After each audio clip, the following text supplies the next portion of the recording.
শুভ সকাল, আসসালামু আলাইকুম। কিতা করা সবে বালা আসননি আমার চ্যানেলও এবং আমার পেজও সবাইরে আমন্ত্রণ। সকালে 7টাত উঠে গেছিলাম ভার্সিটির লাগি। ফজর পরে নামাজ পড়িয়া ঘুমানির পরে ওটার দায় সকাল সকাল উঠা খুবই কষ্ট হয়ে যায়, কিন্তু ভার্সিটির লাগি টিউটোরিয়াল লাগে উঠাও লাগে। তো এই তখন বাইরে কিন্তু মেঘলা আকাশ, কত সুন্দর মাশাআল্লাহ। রেডি হইয়া গেলাম গিয়া ভার্সিটিত। এই তখন আমার ভার্সিটি ক্লিপ নিলাম, কারণ আপনারা আবার কইবা যে ভার্সিটিত হাসাও গেছিনি। পরে ভার্সিটি শেষ করিয়া আইলাম বাসর খান্দাত। বাসর মামায় বাস ছাড়ে দিলা। দেখুন কত সুন্দর লাগে, মানে ভার্সিটি থেকে আওয়ার সময় যে রাস্তা দিয়ে আই, এই রাস্তার ভিউটা এত সুন্দর মাশাআল্লাহ। আর মামায় কিন্তু বালা করি গাড়ি চালাইরা লাগে, প্লেন উঠছি। তো বাসাতে ইচ্ছি, বাসা তাওয়ার পরে ফ্রেশ হইয়া দেখি বাটিত খাটা পেয়ারা, তো লবণ মরিচ দিয়া খাইলিলাম। খাওয়ার পরে কারণ প্রচুর কাজ আজকে, কিচেনে গিয়া দেখি খুব সুন্দর লাউ। ইদানিং একটু লাউ, কদু, মিষ্টি কুমড়া ওটাও খাওয়া পরে ব্যাপার না, মজাও লাগে। তো লাউ কাটি নিলাম, কাটিয়া এখন লাউরে বালাইলে দই লিমু। আগেও দইছি, দেওয়ার পরে ক্লিপ নিতে বলে গেছিলাম, বাদে আবার মনে হয়েছে দইয়া। এখন আইলাম রান্দাত। আসল কথা বলেও গেছি, কদু কেতা দিন রান্দা হইব গরুর মাংস দিয়া। তো এখানে গরম মশলা আস্তা দিলাইলাম। রান্না বিশেষ করে সবাই পারেন, বাট আমার ভালো লাগে ভিডিও বানাইতে, ওটাতে দিছি, আর কিচ্ছু না। তো এখানে আমার গরম মশলা বালাইলে বাজ হয়ে গেলে আগে থেকে খাটিয়ে রাখা পেঁয়াজ দিলাইলাম। পেঁয়াজ দিয়া বালাইলে নড়াচড়া করিয়া লবণ দিলাইমু। লবণ দিলে একটা জিনিস, পেঁয়াজ বালাইলে নরম হয়ে যায় এবং তাড়াতাড়ি বাজাও হয়ে যায়। তো পরিমাণ মতো লবণ দিয়া আমি বালা করে আবার ডুলাই লিমু।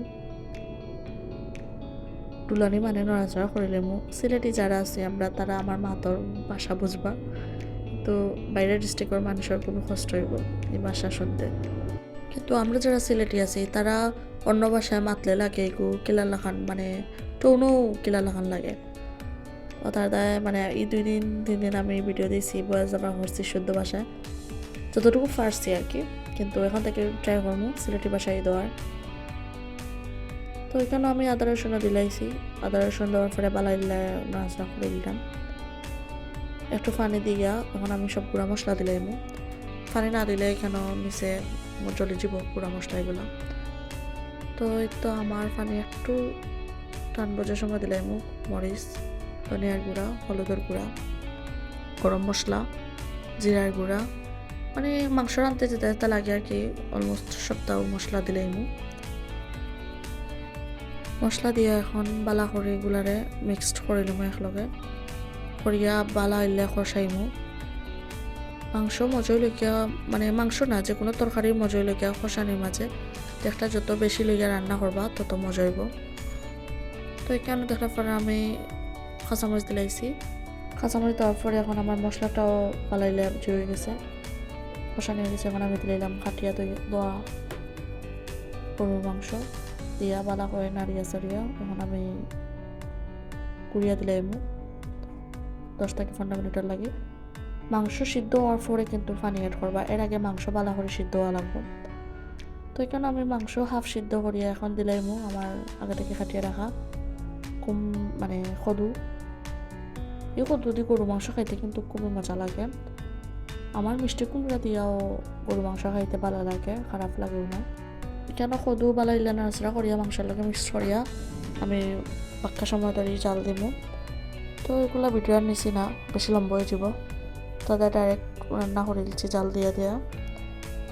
তো আমার কদু হয়ে গেছে, এখন আমি একটু কষাইয়া লামাই নিমু। তাই তখন আমার কদু কিন্তু হয়ে গেছে, এখনও রান্না বাকি আছে। এখানেও আমার খুবই খিদা লাগছে, মানে একটা ভুক লাগছে। এখন টেবিলে উপরে গিয়ে দেখি অনেকগুলো ফ্রুটস রাখা, বাট এটা কিছু খাইতাম না, আনারস খাইমু। আনারস খাওয়ার পরে কেন আমি কই মাছ বাজিত বয়ে দিব। এগুলা সব দেশি কই মাছ, আর এগুলা রান্ধিমু মূলা দিয়া। অনেকে মূলা খাইন না, বাট মূলা খাওয়া শরীরের লাগে খুবই উপকারী। আবার সার্চ করে দেখলি বা তখন বুঝবা যে মূলা কেতা লাগে খাইন না। সেখানে আমার মাছ ভাজা হয়ে গেলে আমি চুলাত প্রায় একটা প্যান বসাইয়া তেল দিয়া পেঁয়াজও দিলাম। খাটা পেঁয়াজ ব্লেন্ডার করা পেঁয়াজ দুটা ইউজ করবো, বাট পরিমাণে খাটা পেঁয়াজ একটু কম ইউজ করবো। আইনো লবণও দিলাইছি, দিয়া বালাইলে পেঁয়াজ লাল করিয়া এখন আমি ব্লেন্ডার করা পেঁয়াজ এড করে নেব। ব্লেন্ডার পেঁয়াজ দিয়া বালাইলে নাড়াচাড়া করিয়া বাজি দিলাম একটু সময় নিয়া। এখন আমি বাজার পরে গুঁড়া মশলা এড করাম, হলুদ মরিচ হালকা পাঁচফোড়ন দিয়া বালা করে মশলাগুলারে কষাইমু। মশলা কষানো হয়ে গেলে এখানে আমি একটু পানি এড করবো, যাতে মশলা ফুরা না হয়ে যায় বা জ্বলি না যায়। এখানে কাঁচামরিচ 2-3টা দিলাম। তো এখন আমি গুঁড়িয়া দিমু 10 থেকে 15 মিনিট পালাইলাম মশলা কষানোর পরে। এখন আমি এড করে নিলাম মূলা আগে থেকে খাটিয়ে রাখা দোয়া। রান্না কম বেশ সবাই পারেন, বাট পারফেক্টলি কয়জনে পারে, আমিও পারি না কিন্তু পারফেক্টলি রান্না, বাট ট্রাই করে। আর রান্নার লেগে আমার একটা শখ, তো শখটা কি ভিডিও করা মূলত। আপনারা সবাই আমার সাপোর্ট করবা। বাট এখানে আমি দিলাইলাম মূলা দিয়া তো বালাইলে কষাইয়া এখন পানি এড করে নেবো। পানি এড করার পরে এখানে মাছও দিলাইমু, কারণ আমার মূলা অলমোস্ট সিজে গেছে, সিদ্ধ হয়ে গেছে। তো এই তো আমার মূলা রান্না হয়ে গেছে। এখন আর একটা তরকারি আছে রান্নার বাকি, আজকে 3টা রান্না করবো। তো হঠাৎ আমার ফ্রিজও মুখে চোখ পড়লো, কেন দেখি সব মাছ আসছে। আমি আলু ঘাটি রান্না করলাম, কারণ অন্য ডিস্ট্রিক্টর আলু ঘাটিটা আমার ভালো লাগে খাইতে। তো এখানে ডিম দিয়া আলু দিয়া রান্না করে নিলাম, এর জন্য লাগে পেঁয়াজ দিলাম। খাটা পেঁয়াজ ব্লেন্ডার পেঁয়াজ ইউজ করবো দেওয়াটা আমি না। তো আমার পেঁয়াজ ভাজা হয়ে গেলে আমি লবণ দিলাম তোরা পরিমাণ মতো। লবণ দেওয়ার পরে আমি পেঁয়াজ ব্লেন্ডার করা দিলাম। দিয়ে নর্মালি জ্বালান আলু দিয়ে ডিম দিয়ে রান্নাটাও দেবো। আমি রসুন পেস্ট ইউজ করলাম না, রসুনের গুঁড়া ইউজ করলাম। এটা অপশনাল, আপনারা তাহলেও দিবা না তাহলেও দিবা। আমি কোনো সময় থাকে দেই, কোনো সময় না থাকে দেই না। সেখানে আমি হলুদ লবণ মরিচ দিয়া হালকা পাঁচফোড়ন দিলাম, হালকা ধনিয়া গুঁড়া দিলাম, দিয়া ভালো করে মশলারে কষাই নিলাম। কষানোর পরে এখানে আমি আগে থেকে আলু ভাঙ্গিয়া হালকা পানি দিয়া রাখছিলাম, কারণ আমার আলুটা পারফেক্টলি সিদ্ধ করছি না, আমি আগে হাফ সিদ্ধ করছি, এখন পারফেক্টলি সিদ্ধ করবো।